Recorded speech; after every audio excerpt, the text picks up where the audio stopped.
his or her situation, the child will surely blossom and be confident about his or herself. That was really nice to hear from you. And in this contest, never thought that is how important it is that we all are comfortable first, so that we can make a comfortable child or give him the best. So, I'd like to know, like at this young age of parenthood, like what made this, made you think about this, or made you write this book as a lovely gift to all of us? Yeah, actually it was just a sunny evening and I was just sitting and, in the book also I mentioned, I was just looking, at nature. And it struck me that parenting is the most beautiful thing God has gifted, yet it comes with its own challenges. So many times, I needed guidance, sometimes to handle my own emotions, sometimes to handle the emotion of my child. Sometimes it could be mundane thing, which with baby food to start, or some important decisions, like, with school to send your child to. And there were always angels around me, whom I sought guidance from. So I thought, why not put together these experiences and build a community where parents could come together, share their learnings with each other, and feel that we're all in the same boat and sail together. So that is the main reason why I brought this book together. Yeah, it's giving me a thought that you get to feel that maybe you face some challenges in raising the child as a single mother or parent. So if you don't mind to share with us, would you like to share some? Yeah, I think, the biggest challenge which I had, which struck me, was answering the questions from the young minds. It was some questions from my own son, his friends, the mothers of, my friends and mothers of his friends who had questions, and none of us knew how to handle those. We were all discussing how to go about it, what should we answer. There was no really written material, like Google is like, the encyclopedia, but we didn't find any really answers there. So what I did is I really sought guidance. I sought guidance from a school principal. I sought guidance from my friends, some of you are here, some in the panel. And I sought guidance from you as a mother. And I put together these guidance and tried to frame my own way of handling these tough questions. And I think the second challenge which I faced, as a parent is really managing time. So when you are, most of the parents now, both parents are working, right? So when you are a provider and a nurturer, sometimes it's really difficult to manage your time, to give quality time to your child and self-care. And often self-care is neglected. And I feel that is the most important part of parenting, to feel complete and happy within yourself to raise confident children. They were well put that when you're the nurturer and the provider, it really, the time can be a big struggle, which most of us really face. And then coming up with this effort, means a lot in the process of actually writing your thoughts, putting the book form. And that's a wonderful gift to the society, to the community at large. So what was the time when you actually thought of writing it? And then what was the time actually invested? So it was a long journey and a beautiful journey. It was 3 years back when my son was about 6 years. And that is when I was surrounded with most of the tough questions and I was seeking guidance, and I thought, let me put this together. So I think it was a beautiful journey which I took with a lot of parents. We did a lot of surveys. There are some parents who have come from, where we did a workshop in British Library, and we all, discussed what are the topics or the challenges which parents faced.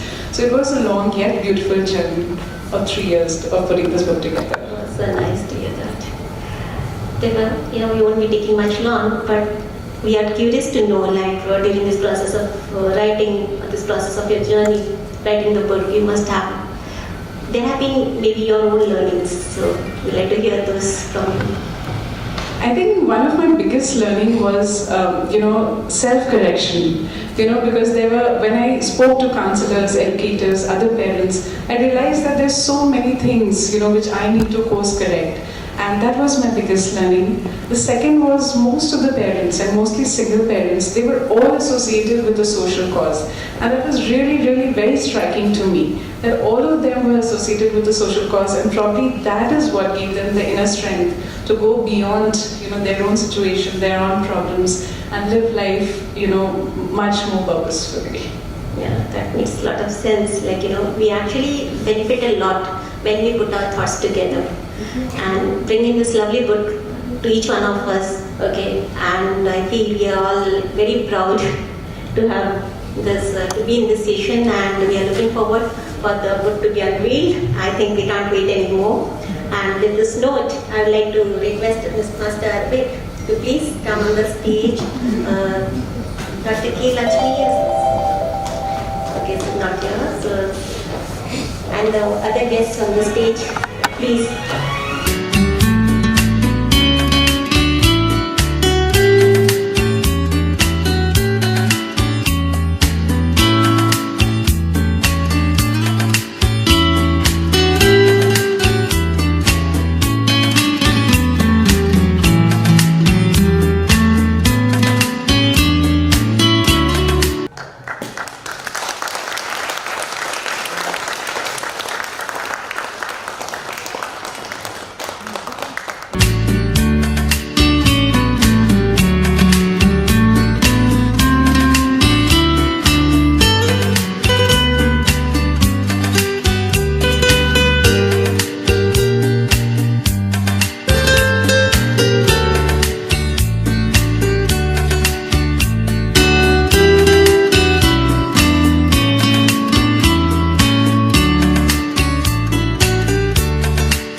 With this COVID time, students have really faced challenges in the learning process. And so what do you actually feel could be a turnaround for them, because they will be undergoing social, economical problems, right? And they have even faced a lot of other problems like active learning, or you can say sleeplessness, or some problems like aggression and depression sort of things. So how do you like that we can address this? We have to remember the fact that children are born resilient, and you know how once they start crawling or walking, they fall and they get up. The only thing is for us to build on that. Firstly, keep the trust, believe in them, and let them be, let them grow. That's the primary, I think, step that we must take. But I think as we go forward in the discussion, we can talk about specific examples, but the cases that I have been seeing primarily have been about rage and aggression, mostly.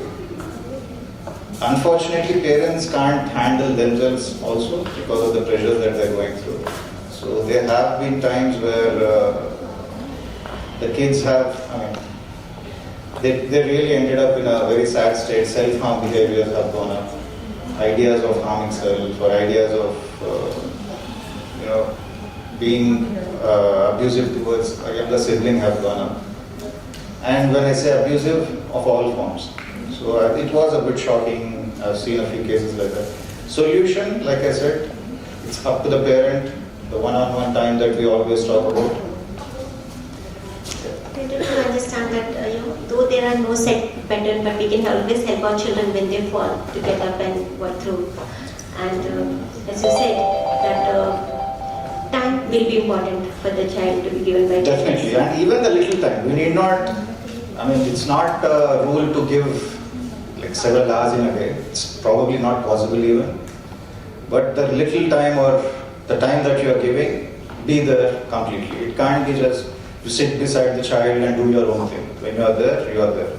That what they get affirmed is through our talk, or through our, the way we talk to them, the way they hear us, and that really will create a difference.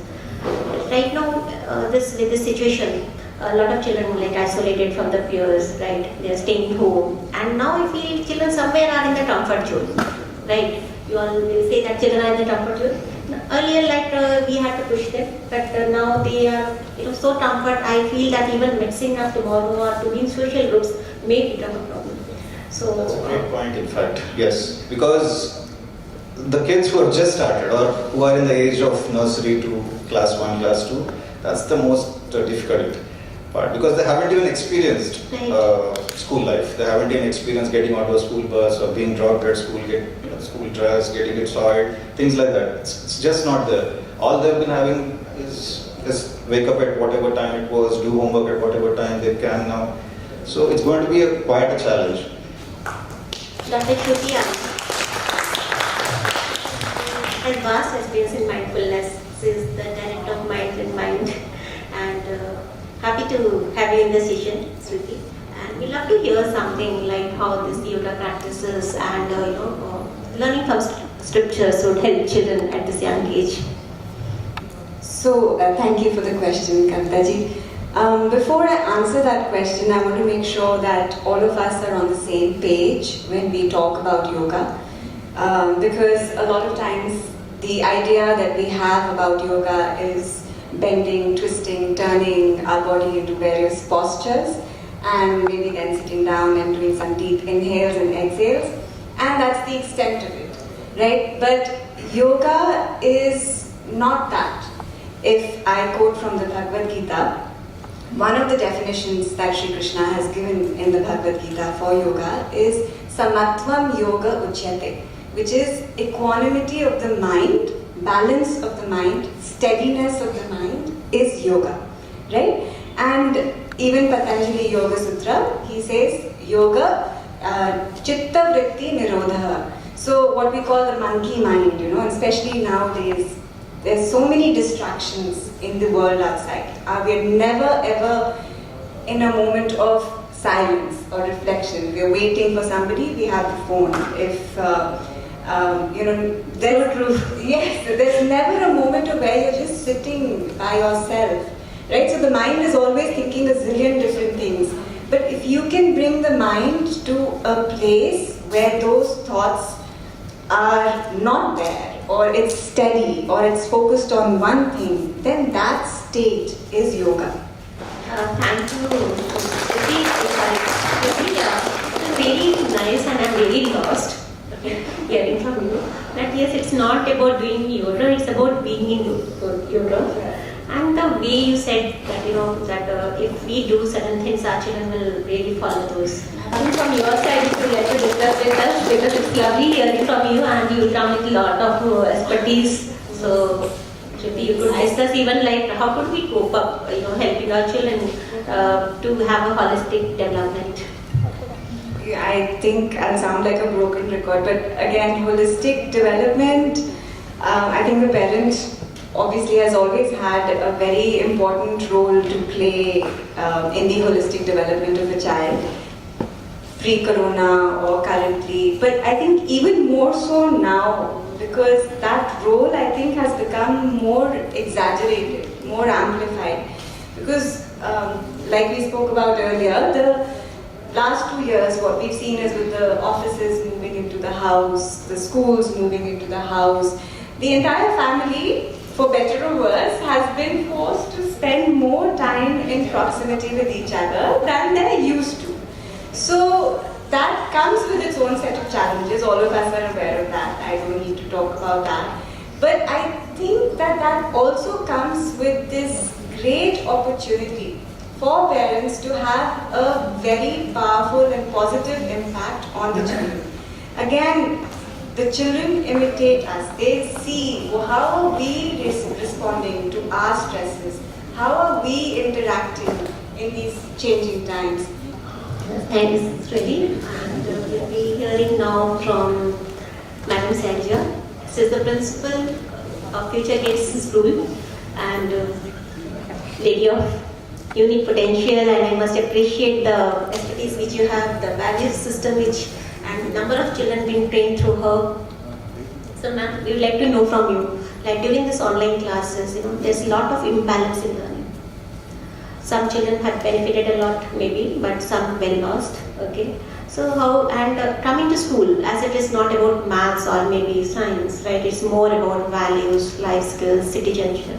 So how could we help parents, or the schools and parents could be in partnership to give the best to our children even during these times?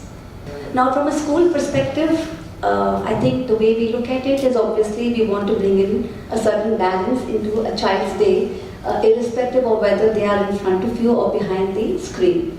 So I can talk for myself, obviously I can talk for Future Kids, and that's what we tried to bring in into the day. Wherein we brought in a blend of multiple aspects that were taken into account.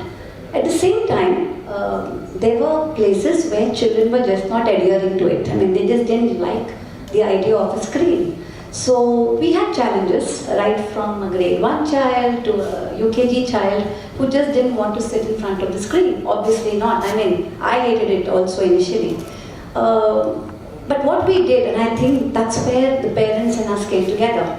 So one is, I think, keeping communication open. I think it's very important that we talk to the teachers or talk to the school and let it be known that, hey, my kid is facing a certain challenge, right? And then it becomes the school's responsibility to step in and partner with the parent to see what can be done, right? So that was one thing. Now coming to looking at it from the parent perspective, what I think tends to happen, which is very natural, that we get so caught up in what we're doing. Like, I mean, you have an agenda. You get up in the morning, you have to cook. I mean, give me a break. You have to even put breakfast out there, which probably was not such a big bother earlier on, right? And I think people were working crazy hours all through the night, and it was bad. So I think what helped again was communication, where parents spoke to. I think there was some change we made once, and I had a couple of parents who immediately got in touch with us and said, this is not working out for us. So as a school, and then I remember about 10, 15 parents, we got into a Zoom call to actually understand what the challenge was. Be open. I mean, as a school, we've got to be open to understand what the challenges are on the other side. And I think from parent perspective, it's very important that they communicate with us also, right? So that, you're putting in a certain element of fear. And I feel that that's not the way you raise a child. A child should be allowed to say what they want to, provided over time they also learn how to say it. This is a very important tool to learn to speak your mind, to be assertive. You don't have to be aggressive. And they are precious. And I always go back to Khalil Gibran's, where he talks about children not being your own. They don't belong to you. They come through you. They are children of the universe. So I think the good Lord has given us these children to nurture and to put them in a place where they can fly off, and fly off with values in them. And to actually pick up those values, they obviously need to see it around them. So I think online or offline, it doesn't matter. And trust me, this nonsense is probably going to be there for some more time, or maybe for a long time. And as an educator, I believe that hybrid learning is going to be the way forward. And I think it's wiser to do that also. As a teacher, I quite like that there are times when I can put the Zoom or whatever platform we are using to reach out to children even after school. See, earlier they would go home and it's over, right? Now, I can even reach out to a child at 6 in the evening. I still have the flexibility to do that. So there's a lot that one can do with the, if you can put both technology as well as technology to very good use and not overusing it again, right? There's a measure. So if as a parent I'm telling my child, hey, you know what, ज़्यादा मत करना, but खुद मैं हमेशा उसी के सामने बैठी रहूँगी तो क्या होगा? तो वही होगा कि बच्चा बोल रहा है कि she is doing the same thing and why am I being given the speed? So I think there's cut-off time that needs to happen. And these are things I'm sure parents can do. It was really nice and a lot of learning from all your examples. And the examples you were sharing, I had a lot to give us. A lot of inputs or maybe thoughts which made us think. Yeah, but one last thing. Sure. Reminding like a lot of things where there are like this parents can do this and we as a school can be more, we can step in and parents can be more in communication with the school. Yeah. Strikingly, like what would be some of the expectations which you have with your experience? You feel that these are the ones I have from the parents or the community at large to build the right future of the country. Ma'am, could you just rephrase the question? Like some key expectations, okay, from the parents or the community at large, like or the society, to build the right future of our country. Wow, that's a big topic. And I love it. It's so that we parents can be more particular that yes, this is what we have to. I know it is such a huge topic. But coming to communication, I think, very often, I think we think my child I, me, myself. That's how we are as a community, and I think over the years it's gotten, trust me, worse. When we were growing up, they always say, right, it's a village which raises a child. And I think we're totally missing the bus there. It's I, me, myself. So I think, I can again talk to you about what we have been doing, little things, like for example, the birthday party. So we tried to do something before tomorrow. This whole generation together will be leading the world tomorrow. So we are all equally responsible. So when ma'am was talking about the community and what you do, I think it's very important to be in sync with each other. So I think when parents go into schools for PTMs or you're trying to enroll a child into a certain school, I believe the kind of questions you ask are very important. Most often questions are, what is the fees? What are school timings? What did they ask? What board do you follow? And co-curricular, ma'am, you were saying? How many of your kids have passed? How many of them have passed, and where is the alumni today? How many are abroad? How many are in damn IIT, sorry IITians, and wherever else? This is the standard operating procedure everywhere. That copy paste. Can parents start questioning differently? The reason I don't want to get into that, but I think the more transparent you are, the parent gets more engaged. And then it becomes a partnership. And I'm glad you asked me that question, because I think it's imperative that we engage together, because we are not in a tug of war. And the child is not that poor Amrit jo manthan karke aaya bahar. Nahin. That child is going to be a product of what you and I, invest in him or her. And that's the way it is, ma'am. Yeah, I hope. Lovely, ma'am. It was really, really great answer. Great discussion. And it's true that let's start thinking as parents and put our questions differently, so that we make the schools think what is more important for the child, to give him the right opportunity in the society or to build the right future of him, and let the child be as what he wants to be. Thank you. Thank you, ma'am. It was lovely to hear from you. Thank you for being such a patient listener and engaging partners in this discussion session. Thank you, Dr. Nishana. Thank you, Sanjay madam. Thank you, Dr. Arish Shruti Arya. And thank you, Divya. And we'd love to hear from Divya in the next note. So, it was a great discussion. Believe me, I enjoyed each second of it. And make this a memorable moment for me and for all of us together. And thank you so much for the panelists to be here and take out time for the lovely discussion. So I would also take this opportunity to thank everybody who has made this book possible. So first of all, the Almighty and my parents and my in-laws who have really stood by me and supported me in whatever I wanted to do. It takes a lot for someone to go ahead and share your own personal story. So I would really like to thank my friends who have supported that idea and helped me. I can see few of you sitting over here. When I had the initial idea and doubt whether I should or should not, you really bucked me up, and I can see Sunita smiling, and I can see Sudha, who has really helped me through this journey and given that confidence that no, I should go ahead. I would really like to thank the parents who came forward and shared their own stories. Thank you, Gunjan. I see Meghna sitting there, so thank you so much for sharing. Mr. Adarsh, so thank you so much for coming forward and sharing the story of your son, which really, is the essence of the book. So the book is all about experiential learning and how we can build a community where parents can help each other by sharing their own journey.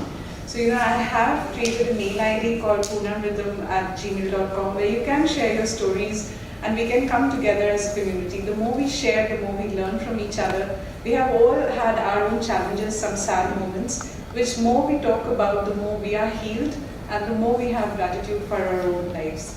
So thank you so much. I would like to thank my publisher, Mr. Shailendra Jha.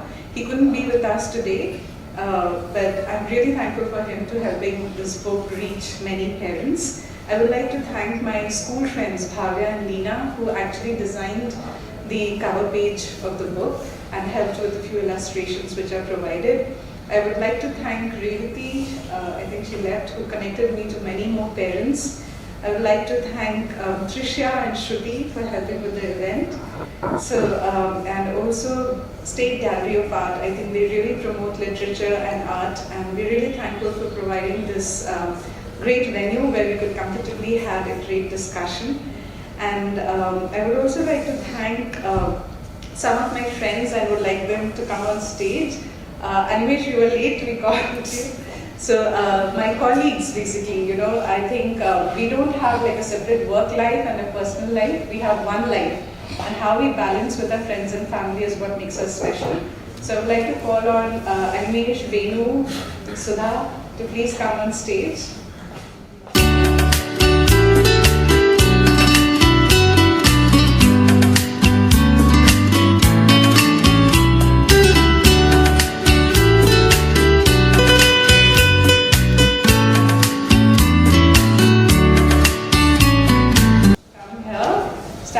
Please come to stage. Gunjan, Marty is there.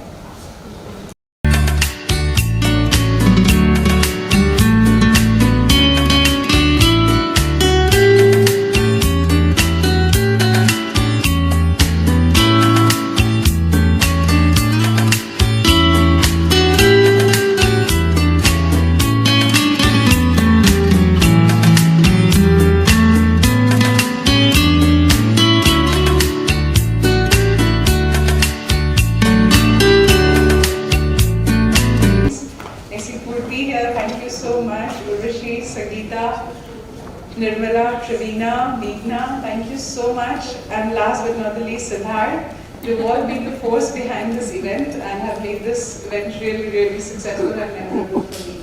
Thank you so much, everybody. And I know there's a lot of people who are not here in the room, but I'm eternally thankful to everyone who's contributed to this. Thank you so much.